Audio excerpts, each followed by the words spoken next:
लेकिन अगर बेलाडोना की एक खुराक आप दे दें 200 में, तो इतनी जल्दी जाती है कि आदमी बाज़ दफ़ा सोच भी नहीं सकता कि इतनी तेज बीमारी हट सकती है।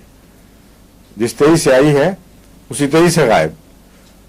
और अगर उसका ये ना भी इलाज किया जाए और मरीज सो जाए किसी तरह, तो जब आंख खुलेगी तो अक्सर सिर दर्द नहीं होगी।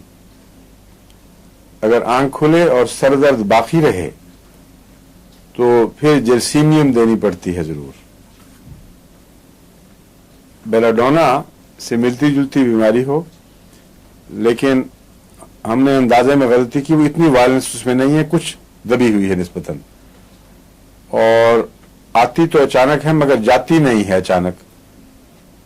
ऐसी सूरत में मालूम होता है वो लंबा असर पीछे छोड़ने वाली बीमारी है। जर्सीनियम इसलिए जरूरी है कि इसका ताल्लुक असाब से है और बेलाडोना का ताल्लुक खून से है। जहां खून में तवाजुन बिगड़ते हैं वहां एकोनाइट और बेलाडोना नुमाया तौर पर सामने आती हैं। एकोनाइट अपने खौफ की वजह से पहचाना जाता है, अलग हो जाता है। बेलाडोना अमूमन बगैर किसी शुबा के नजर आ जाता है कि ये बेलाडोना का केस है, लेकिन बेलाडोना का केस नजर आए मगर उतनी वायलेंस उसमें ना हो और पीछे ठहर जाए उसकी मर्ज, तो ये दो तरह से मुमकिन है। एक ये कि खून की खराबी के आसार हैं और बेलाडोना ने इब्तदा में जो असर दिखाना था वो दिखा दिया, मजीद इसके बस की बात नहीं है। खून की बीमारी अगर ज्यादा गहरी हो तो आगाज खा बेलाडोना की तरह हो, बेलाडोना से मुकम्मल शफा नहीं होती।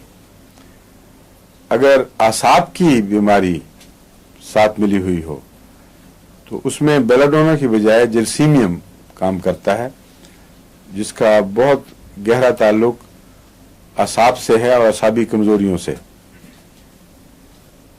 बेलाडोना में जहां खून की खराबी है वहां अमूमन एब्सेसेस हैं, मसलन गहरे फोड़े हैं जो नमूदार हो रहे हैं। अगर आप फौरी तौर पर बेलाडोना नहीं देंगे तो वो फोड़ा लंबे अरसे तक शदीद दर्द की हालत में मरीज को रखता है और रफ्ता रफ्ता आहिस्ता आहिस्ता वो रंग बदलता है अपना। बेलाडोना में खूबी यह है कि अगर रिपीट किया जाए तो बसा औकात ऐसा फोड़ा फिर पकने के लिए तैयार भी नहीं होता, वहीं से गायब हो जाता है। जो गैर मामूली इज्तिमाई खून था उसको बेलाडोना वापस फेंक देता है और वो जो नुक्ता जिसके गिर्द मर्ज बनना शुरू हुआ है वो नुक्ता खुद ब खुद ही ठीक हो जाता है, उसको किसी और इलाज की जरूरत नहीं रहती। लेकिन अगर इससे मर्ज आगे बढ़ चुका हो तो फिर बेलाडोना उसको ठीक करने की बजाय जल्द पकाता है और इस दौरान रिलीफ भी देता है, आराम भी पहुंचाता है।